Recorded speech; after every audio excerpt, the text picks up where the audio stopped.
So hello traders and axis bank को आज हमने ट्रेड किया और एक्सिस बैंक के अंदर हमारा जो एंट्री पॉइंट था वो 685 था। 685 के लेवल से हमने इसके अंदर आज अपनी एंट्री पॉइंट लगाया और 686.05 लगभग ₹1 के स्टॉप लॉस के साथ, जस्ट ₹1 के स्टॉप लॉस के साथ एक्सिस बैंक को आज हमने ट्रेड किया।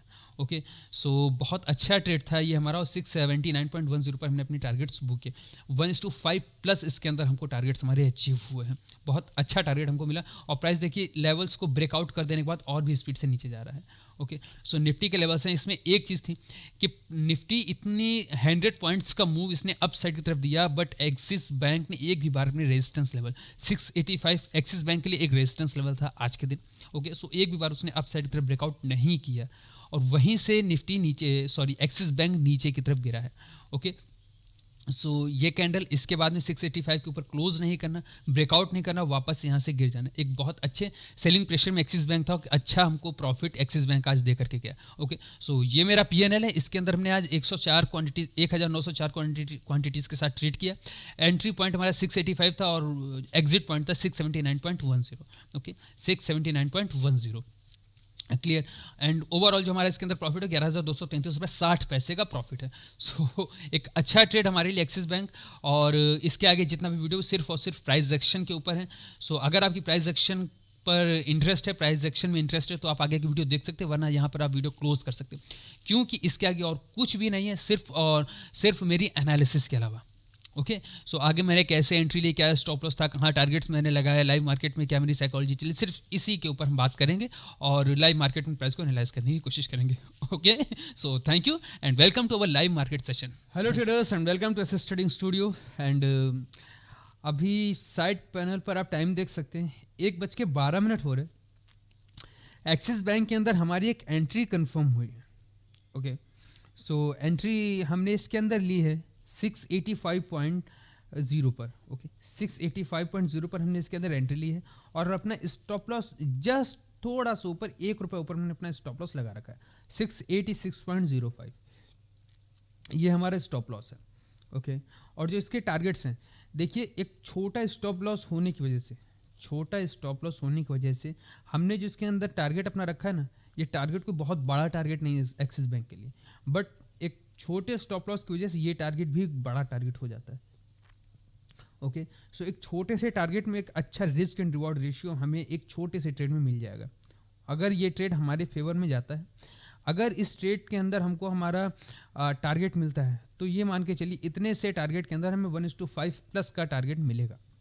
ओके, सो पूरे कॉन्फिडेंस के साथ हमने इसके अंदर जो अपना टारगेट है वो लगाया और 5 पैसे थोड़ा सा बफर लेकर के हमने ये टारगेट्स इसके अंदर फिट किए हैं।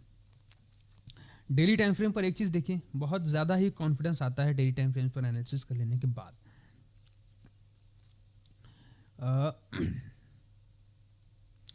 ये वाली जो कैंडल है, ये रेड वाली कैंडल्स।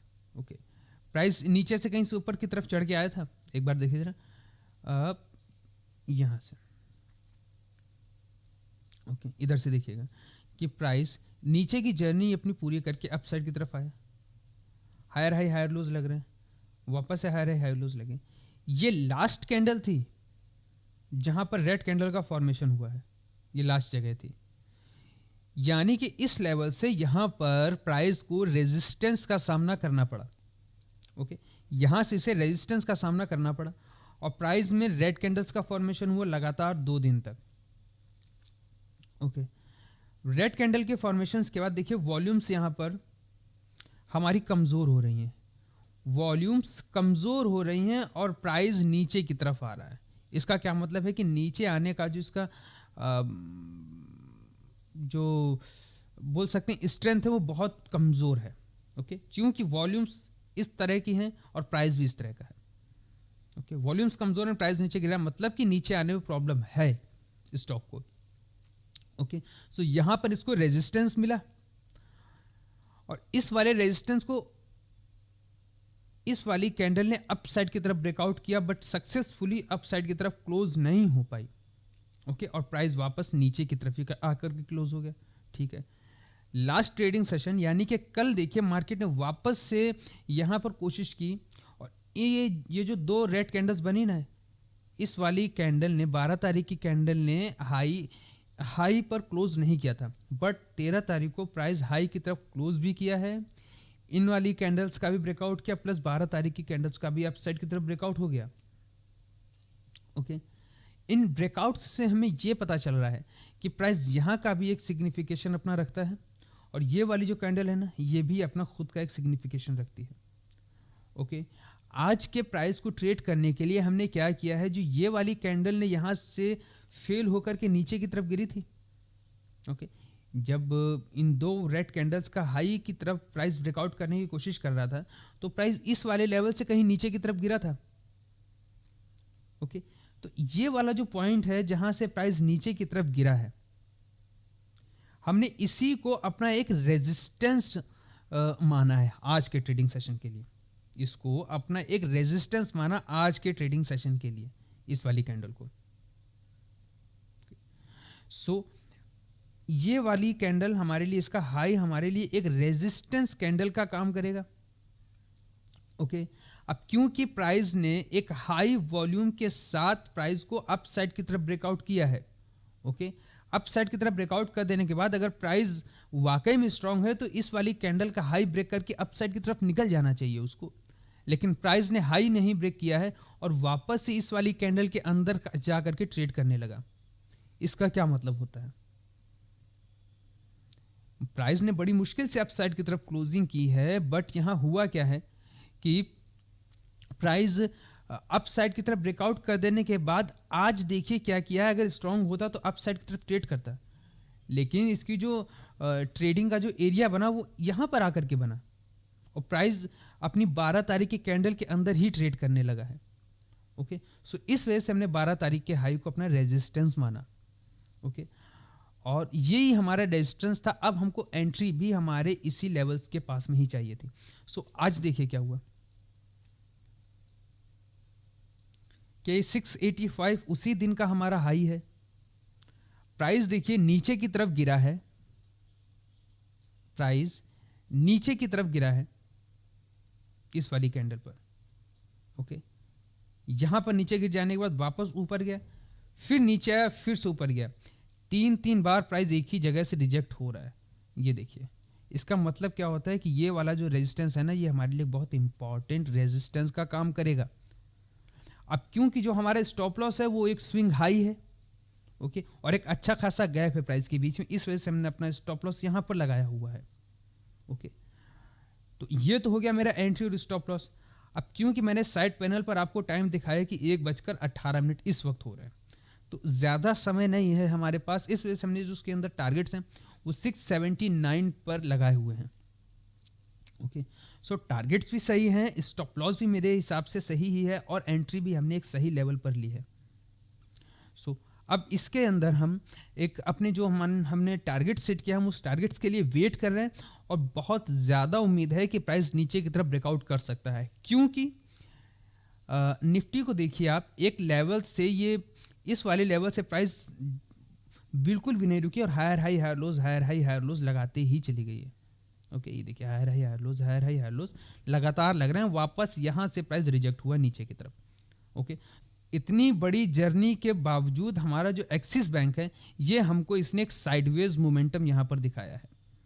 ओके, तो साइडवेज मोमेंटम दिखाना और निफ्टी 50 का ऊपर चले जाना, मतलब कि इसके अंदर कहीं ना कहीं एक सेलिंग प्रेशर है, क्योंकि मार्केट अप साइड की तरफ ट्रेंड कर रही है, अप साइड की तरफ मूव कर रही है, और एक्सिस बैंक अपने रेजिस्टेंस को ब्रेक नहीं कर पा रहा है, अपने हाइस को ब्रेक नहीं कर पा रहा है। ओके, सो इसका एक ही रीज़न लगता है, समझ में आता है मुझको, कि निफ्टी जैसे ही नीचे की साइड में ब्रेक करने की कोशिश करेगी या नीचे आती है, कोई भी वीकनेस इसको मिलती है, तो एक्सिस बैंक वो पहला स्टॉक होगा जो सबसे पहले नीचे गिरेगा, मेरी वॉच लिस्ट के अकॉर्डिंग। ओके, सो अपने इसी माइंडसेट के साथ हम एक्सिस बैंक को ट्रेड कर रहे हैं। टारगेट्स हमने लगा दिए हैं, अपने एंट्री पॉइंट, स्टॉप लॉसेस वगैरह सब कुछ हमने लगा दिया। ओके, अब हम सिर्फ और सिर्फ इसके अंदर वेट करेंगे। ओके, और कोई भी मूवमेंट होती है, कोई भी अपडेट होती है, तो मैं आपको ज़रूर इन्फॉर्म करूंगा। Okay, so thank you. So hello traders, and axis bank हमारे डायरेक्शन में चल चुका है, और जिस स्विंग्स की हमको जिसका हम वेट कर रहे थे कि वो स्विंग्स ब्रेक हों, और वो स्विंग्स अब फाइनली ब्रेक हो चुके हैं। ओके, इस वाले जोन में स्विंग्स ब्रेक हो गए। अभी एक ये, और इसके बाद अगर कोई प्राइस में रुकावट आती है तो सीधे हमारे टारगेट्स के पास में। ओके, इससे पहले मुझे नहीं लगता कि प्राइस यहाँ से पहले कहीं रुकेगा। ओके, सो वेट करते हैं। एंड निफ्टी भी अपने एक रेजिस्टेंस के पास में ही है और बहुत ज़्यादा चांस है कि निफ्टी भी यहाँ से रेजिस्ट होकर के नीचे की साइड में आ जाए। अगर निफ्टी ने एक कैंडल भी बना दी रेड, तो एक्सिस बैंक में जो हमारा टारगेट है ना, वो ईजिली हमको अचीव हो जाएगा। ओके, सो लगभग तो हम अपने टारगेट्स के करीब ही है। थोड़ा सा मूव बचा है, कुछ भी इसके अंदर अपडेट होती है तो मैं आपको इन्फॉर्म करता हूँ। Okay, hello traders, and axis bank के अंदर हमारा जो टारगेट है वो लगभग हमको अचीव होने ही वाला है। हो सकता है इसी एक कैंडल में हमको हमारा टारगेट मिल सकता है। ओके, सो इस तरह की ट्रेडिंग को हम बोलते हैं सेलिंग प्रेशर्स। ओके, कि प्राइस कितना मार्केट अप साइड की तरफ गई है, बट एक्सिस बैंक बिल्कुल भी अपने रेजिस्टेंस को ब्रेकआउट नहीं कर पाया है। ओके, वही एक रीज़न है कि एट द एंड वो नीचे की साइड में गिर ही पड़ा। ओके, सो ये वाले जो ट्रेड्स होते हैं ना, इनमें स्टॉप लॉसेस बहुत ही ज़्यादा छोटे हो जाते हैं, बहुत ही छोटे हो जाते हैं कि रेजिस्टेंस के ऊपर प्राइस निकल नहीं पा रहा है। रेजिस्टेंस के पास जो भी स्विंग्स बन रहे हैं हम उसके ऊपर अपनी स्टॉप लॉसेस रख सकते हैं। ओके, सो ये भी स्टॉप लॉस मेरा बहुत सेफ स्टॉप लॉस था, मैंने बफर के साथ स्टॉप लॉस रखा है और तब भी ओके। सो बात करते करते एक्सिस बैंक के अंदर हमको हमारे टारगेट्स अचीव हो चुके हैं। So let me check.